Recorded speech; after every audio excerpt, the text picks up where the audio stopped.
laban. Di pa yata nila papatawarin dito si Parimong Atlas habang si Undercrime dito tuloy-tuloy ang paghabol dito kay Ray. Sinamahan pa dito ni I Love You So Much siya. Pero hindi pa tapat dito ang ating first damage potential. Pero gawawi, tingnan natin kung managiging pero si Ray, ikinuha ang kanyang buhay. And that will be another point for the side of the Calibre Esports. Pero hindi na dapat for Atlas, pero ang kanyang damage sasapat Calibre dito pumasok. Pero hindi na pumasok, galit na galit siya. Hindi na makabawi, hindi na makakapagkinagin. Pero masyado ka malalim kanyang kaibigan na po. Kailangan nyo muna kumain dito ng dinner. Feeling ko hindi pa nga sila kumakain ng dinner. So, kailangan nila makakuha dito ng ating blue. Kailangan nila lamunin ito para makakakuha ng pero yun si Riz makakakuha ng double kill dito sa blue buff natin. Pero hindi pa nagtatapos ito ang ating bakbakan. Kinuha pa ng galit dito. Masasabi talaga natin the sustaining hero at the same time yung kanyang pinapakita ditong damage outburst. Pero medyo kailangan pa nilang humabol dito. Pero dito sa bandang gitna natin, grabe, decimate, Raze. Pero si Raze nga, sabi nga natin, he is very doing his best, doing everything. And yung cutting Atlas na naman, na-decimate na naman. Naku, Raze, hindi naaabutan pa.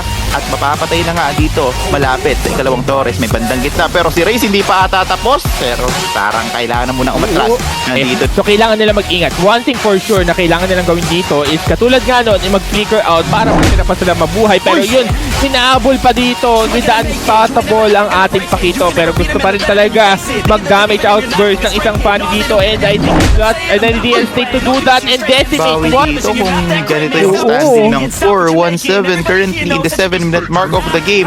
Pero eto na, may hinahunting, may hold-upper, may magnanakaw na nakalampas mula dito kay Endorsi at Undercrime. Pero yung paghatak na naman, hahabulin and hindi maaawat yung ating Endorsi. Mabibigyan ba pinaulanan ng the tail kahit na medyo muntik siyang maipit doon sa pagkakataong yun against the 3 members of Next Esports. Pero tingnan naman nakakablehan pero hindi nakakayanin pang makakatras. They all have this in the bags na sabi ng ating mga kalibre dito. Pero kasi magkamali lang sila ng setup dito. Katulad ng pagpasok ng Atlas dito. And ayun na, nakuha na ang ating Fatal Link.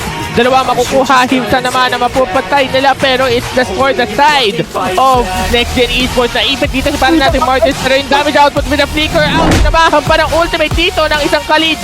Tignan natin kung makukuha pa niya ang buhay ng isang G. Pero yung Lord, yung base, depensahan dito. Ilang hits na lang kaibigan. And that will be a successful defense. Steel place, ano kayang gagawin niya? Available pa ba yung Fatal Links? No, pero si Undercrime is here. What will happen? And Dorsey, mahahatak ba? Fatal Links nga, inabitaw na.